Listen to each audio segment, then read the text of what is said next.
यात्रा भारत की। नमस्कार, स्वागत है हमारे खास प्रोग्राम यात्रा भारत की में और मैं हूँ आपके साथ श्वेता त्रिपाठी। आज मैं आपको लद्दाख की सैर पर लेकर चलूंगी, जिसकी खूबसूरती को निहारने के लिए देश विदेश से पर्यटक यहाँ आया करते हैं। ऊंचे पहाड़, विशाल झीलें और साठ सपाट नदियाँ, ये दिलकश नजारे शायद ही आपको कहीं देखने को मिले। किसी शायर ने ही कहा है कि सैर कर दुनिया की गाफिल, जिंदगानी फिर कहाँ, जिंदगानी कर रही तो नौजवानी फिर कहाँ। सैर करने के लिए दुनिया की सबसे बेहतरीन जगहों में से एक है लेह लद्दाख। क्या नहीं है यहाँ, गगन को चूमते पहाड़, अलहर बहती नदियाँ, दिलकश नजारे और जहाँ तक नजर दौड़ाओ नीला आसमान। लेह लद्दाख भारत का सबसे खूबसूरत केंद्र शासित प्रदेश है। यहाँ की रुमानी वादियाँ पर्यटकों के लिए हमेशा आकर्षण का केंद्र रही है। दोस्तों, लेह लद्दाख किसी जन्नत से कम नहीं है। आर्टिकल 370 हटने के बाद लेह लद्दाख चर्चा का विषय बना हुआ है। आज पूरे भारत में लेह लद्दाख की खूबसूरती पर्यटकों की पहली पसंद बनी हुई है। जन्नत सरीखा ये प्रदेश आपको अपनी खूबसूरती से भाव विभोर कर देगा। आज हम आपको लद्दाख की ऐसी ही जगह से रूबरू कराएंगे जो आपको घूमने का एक अलग ही सुकून प्रदान करेगा।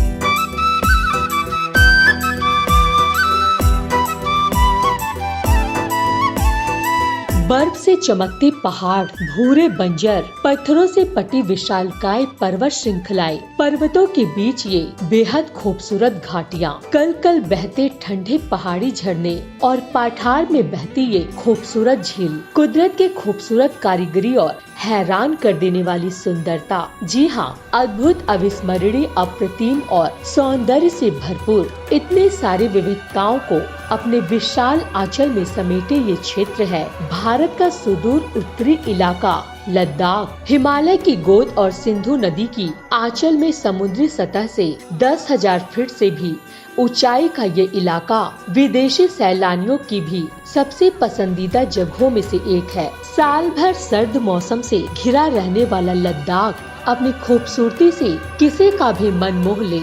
लेह में जहाँ भी नजर दौड़ाओ स्तूप और प्रार्थना चक्र नजर आते हैं। पेंगोंग झील, सबसे पहले आता है पेंगोंग झील। ब्लू पेंगोंग झील हिमालय में लेह लद्दाख के पास एक प्रसिद्ध झील है जो 12 किलोमीटर लंबी है और भारत से तिब्बत तक फैली हुई है। यह झील करीब 43,000 मीटर की ऊंचाई पर है, जिसकी वजह से इसका तापमान 5 डिग्री सेल्सियस से 10 डिग्री सेल्सियस के बीच रहता है। यह अपने लवणता के बावजूद भी सर्दियों के मौसम में पूरी तरह से जम जाती है। मैग्नेटिक हिल, लद्दाख के लोकप्रिय मैग्नेटिक हिल को ग्रेविटी हिल भी कहा जाता है, जो कि ये शहर से 30 किलोमीटर की दूरी पर स्थित है। लेह महल 17वीं शताब्दी में बना 9 मंजिला पैलेस देखने लायक है। इसे लेह पैलेस के नाम से भी जाना जाता है। ये महल श्रृंगी नामग्याल ने बनवाया था। यहाँ पर आप भगवान बुद्ध के जीवन से जुड़े चित्रों को देख सकते हैं। महल की इमारत लहासा में पोताला पैलेस, जो कि तिब्बत में है, काफी हद तक उसी की तरह है। जांस्कर घाटी, यह वेली लद्दाख की सबसे बेहतरीन जगहों में से एक है। यह घाटी चारों ओर से पहाड़ियों और बर्फ से ढकी है, जहाँ पर आपको एक अलग ही सुकून मिलेगा। यहाँ घूमने का समय जून से सितंबर माह तक का होता है। अगला है चादर ट्रैक। चादर ट्रैक लेह लद्दाख के सबसे कठिन और सबसे साहसिक ट्रैक में से एक है। जांस्कर नदी सर्दियों के दौरान नदी से बर्फ की सफेद चादर में बदल जाती है। चैदर फ्रोजन रिवर ट्रैक दूसरे ट्रैकिंग वाली जगह से बिल्कुल अलग है। इस ट्रैक को चादर ट्रैक इसलिए कहा जाता है क्योंकि जांस्कर नदी सर्दियों के दौरान नदी से बर्फ के सफेद चादर में बदल जाती है। चदर फ्रोजन रिवर ट्रैक दूसरे ट्रैकिंग वाली जगह से बिल्कुल अलग है। Stok palace museum. Stok palace राजा सेसपाल तोंडुप नामग्याल द्वारा 1825 में निर्मित किया गया था। इस म्यूजियम में पुराने सिक्के, शाही मुकुट, शाही परिधान व अन्य शाही वस्तुएं, लद्दाख के चित्र आदि आप देख सकते हैं। शे बौद्ध मठ। इस बौद्ध मठ में महात्मा बुद्ध की एक विशाल प्रतिमा है जो पीतल की बनी हुई है। इस प्रतिमा का स्वरूप इस मठ में चार चांद बिखेर देता है, जिसे देखने के लिए दूर दूर से पर्यटक आते हैं। अगला है गुरुद्वारा पत्थर साहिब। गुरुद्वारा पत्थर साहिब भी लद्दाख पर्यटन स्थल में से एक देखने लायक है। गुरुद्वारा पत्थर साहिब को साल 1512 में बनाया गया था और इस गुरुद्वारे को गुरु नानक की याद में बनवाया गया था। गुरुद्वारा पत्थर साहिब के आगे का रास्ता बेहद ही कठिन है, इसलिए जो लोग भी इस गुरुद्वारे की आगे की यात्रा करते हैं वो गुरुद्वारा साहिब के दर्शन जरूर करते हैं। ऐसा माना जाता है कि गुरुद्वारा पत्थर साहिब के दर्शन करने के बाद आगे की यात्रा अच्छे से हो जाती है। जितने भी आर्मी के ट्रैक इस रास्ते से जाते हैं वो इस गुरुद्वारे में आकर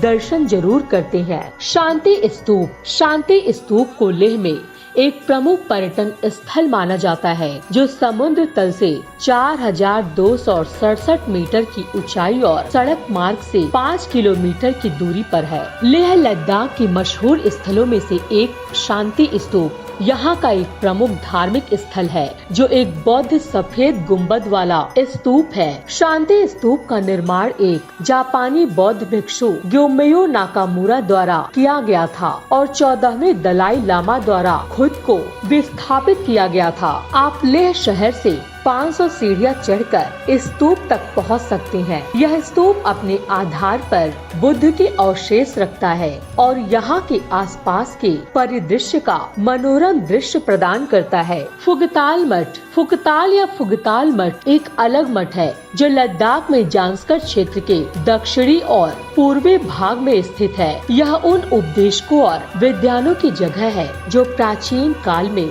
यहाँ रहते थे। यह जगह ध्यान करने, शिक्षा सीखने और एंजॉय करने की जगह थी। झुकरी बोली में फुर्क का अर्थ है गुफा और टाल का अर्थ है आराम होता है। यह 2250 साल पुराना मठ एकमात्र ऐसा मठ है जहाँ पर पैदल यात्रा करके पहुँचा जा सकता है। फुगताल मठ लद्दाख के प्रमुख पर्यटन स्थलों में से एक है और ट्रैकिंग प्रेमियों के लिए एक बहुत खास जगह है। अगर आप लेह लद्दाख की यात्रा करने के लिए जा रहे हैं तो इस पर्यटन स्थल की सैर करना ना भूलें। यहाँ मंदिर में लोगों द्वारा अच्छे जीवन और कामों के लिए हर दिन प्रार्थना की जाती है। यहाँ के त्योहार बहुत ही उत्साह और मनोरंजन के साथ मनाया जाता है। कारगिल। अगला है कारगिल। जो भी पर्यटक लेह लद्दाख आता है वो एक बार देश के उस यादगार हिस्से में आना जरूर चाहता है जो न सिर्फ इतिहास के पन्नों में स्वर्णिम अक्षरों में दर्ज है, बल्कि उसका नाम सुनते ही हर भारतीय का सीना गर्व से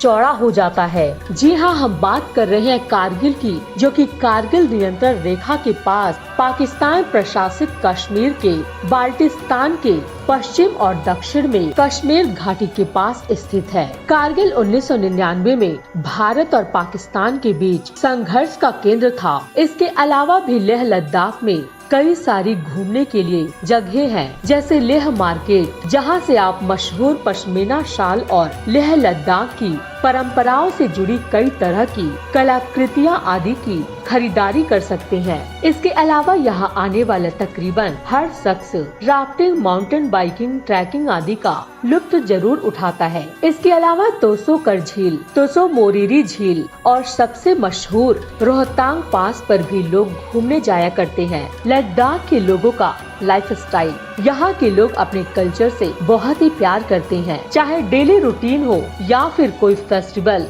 ये अपनी परंपरा को निभाने से पीछे नहीं हटते। यहाँ के अधिकतर लोग खेती करते हैं। हाँ, कुछ लोग हैं जो टूरिज्म के जरिए भी अब पैसे कमाने लगे हैं। इसके अलावा यहाँ भेड़ चराना यानी चरवाहे का काम भी अधिकतर लोग करते दिखाई दे जाएंगे। लद्दाख की परंपराएं। वैसे तो यहाँ के लोग आर्य सभ्यता से ताल्लुक रखते हैं, लेकिन फिर भी यहाँ की अधिकतर आबादी बौद्ध धर्म को मानती है। यहाँ के कुछ लोग तिब्बतियन जीवन शैली से भी प्रभावित हैं। यहाँ के लोग एक दूसरे से काफी जुड़े हुए हैं। जब भी खेती का समय आता है तो ये एक दूसरे के खेत में उनका हाथ बटाने पहुँच जाते हैं। लद्दाखी लोग अपने परिवार का सबसे बड़े बेटे को लामा बनने के लिए दे देते हैं। इससे पता चलता है कि वो कितने धार्मिक होते हैं। लद्दाख के रीति रिवाज, यहाँ के लोग बहुत ही खुश मिजाज होते हैं। इन्हें अपनी संस्कृति और इतिहास का जश्न मनाना पसंद है। शादी हो या फिर कोई और त्योहार,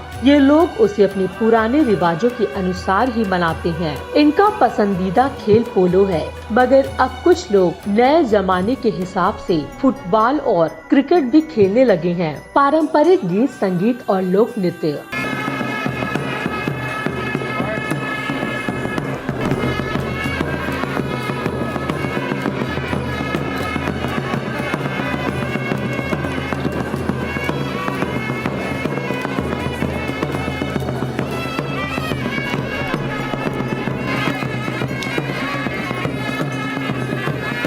जम्मू कश्मीर के पर्यटन विभाग द्वारा हर साल स्थानीय समुदायों के साथ मिलकर 1 से 15 सितंबर तक लद्दाख महोत्सव आयोजित किया जाता है। स्थानीय लोगों और लेह तथा कारगिल जिला प्रशासन की मदद से इस महोत्सव का आयोजन किया जाता है। इसका मुख्य उद्देश्य सदियों पुरानी लद्दाख की सांस्कृतिक परंपराओं को पुनर्जीवित करने और दुनिया भर के लोगों से इसका परिचय कराने से है, ताकि लोग इस लोक विरासत से जुड़ सके, जान सके और इस संस्कृति को बढ़ावा मिल सके। लद्दाख महोत्सव के उद्घाटन समारोह में लेह के विभिन्न सांस्कृतिक मंडलियों द्वारा शानदार जुलूस निकाला जाता है। गांव के लोग पारंपरिक वेशभूषा में भाग लेते हैं, गीत गाते हैं और पारंपरिक संगीत के धुन पर नाचते हैं। यहाँ प्रतिभागियों द्वारा अलग अलग प्रकार के पारंपरिक नृत्यों का प्रदर्शन किया जाता है। लद्दाख के त्योहार, यहाँ के अधिकतर त्योहार फसलों और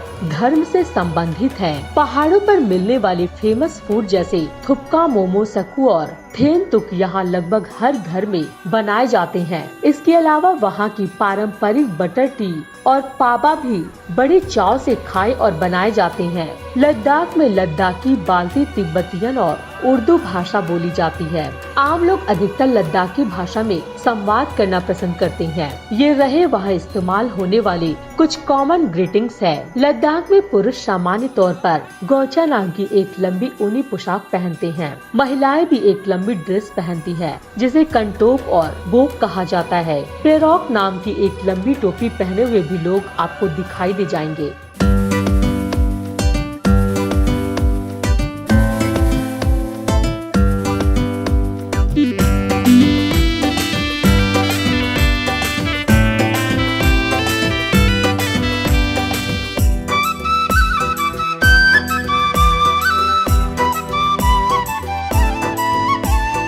इस क्षेत्र का भूगोल जहां लद्दाख को लाजवाब बनाता है, तो वहीं देश प्रेम के लिए बलिदान देने वाले लद्दाखियों और उनकी दिलचस्प संस्कृति सैलानियों को भाव विभोर कर देती है। फिलहाल हमारे इस यात्रा भारत प्रोग्राम में इतना ही। अगली बार ऐसे ही किसी और जगह की मैं आपको सैर कराऊंगी। तब तक के लिए हमें इजाजत दीजिए। नमस्कार।